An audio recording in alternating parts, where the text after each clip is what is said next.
How long before the MCU has to be rebooted with box office and movie quality keep getting worse and talk of bringing Iron Man, which would be desperate at a gimmick at this stage? I feel it's too soon.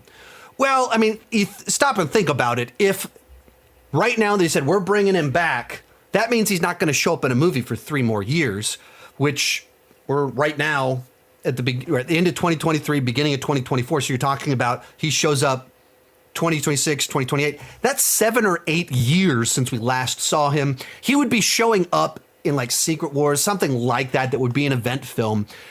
I'm opposed to it for a number, I'm not opposed to it in something like a Secret Wars as a multiverse thing. That like, this is our multiverse event that we've built up to that's closing this whole thing out. We're doing the portal sequence except with multiverse or whatever. Like, I'd be okay with that. But just bringing him back, that I wouldn't be okay with. But like, how long before the MCU has to reboot? I mean, I think that is so far ahead, like getting ahead of yourself on things.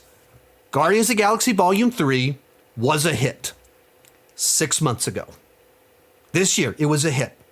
A year ago, Black Panther 2 was a hit. Was it as big of a hit as they wanted it to be? Not quite, but it was a hit.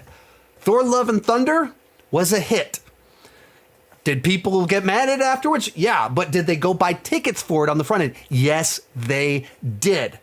So we're not, like when you talk about the MCU with its box office failures, we're getting so far ahead of ourselves here because it's really just one disaster. Over 30 films, and they only have one disaster. How many disasters did DC have before they rebooted? So you got like literally one movie that flopped. Others that were disappointing. Ant-Man 3 should have done better. Disappointed, but it's still like 500 million globally. And you think next year, Deadpool 3 is going to come out. It's not going to flop. I don't know what it will do. It's possible it hits $1 billion. I don't think it's...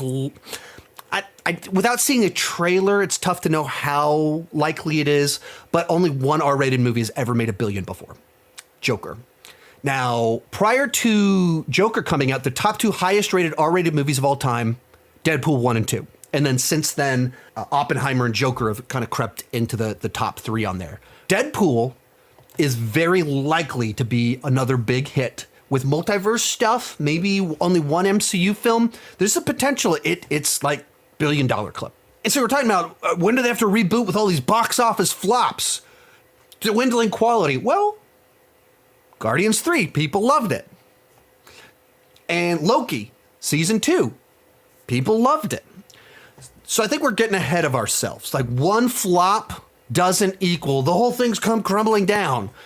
And you stop and think of how strong their brand is, that we think one flop and a year with too many disappointments, and we're thinking the whole thing's crumbling. Are they going to reboot the whole deal? Because it's so out of character for Marvel to have flops like this. So keep in that's the context. They've done tremendous for a very long time. Let's see what happens, because they've been acknowledging issues. A year ago, they fired Chapek and brought Iger back because they knew something was wrong. But the pipeline for making movies and TV shows takes years. So all the Chapek crap that messed things up is still coming out of the chute for another year or two. And then we start to see the version after they started trying to fix things, where it ends up. So I think we're ahead of ourselves when we're talking about when are they going to reboot it. My guess, there'll be a soft reboot with Secret Wars. With Secret Wars, they'll use that as a way to kind of just clear things out a little bit.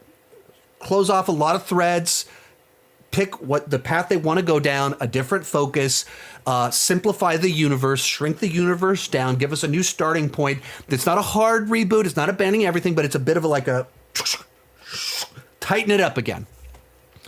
But one flop does not equal time to reboot.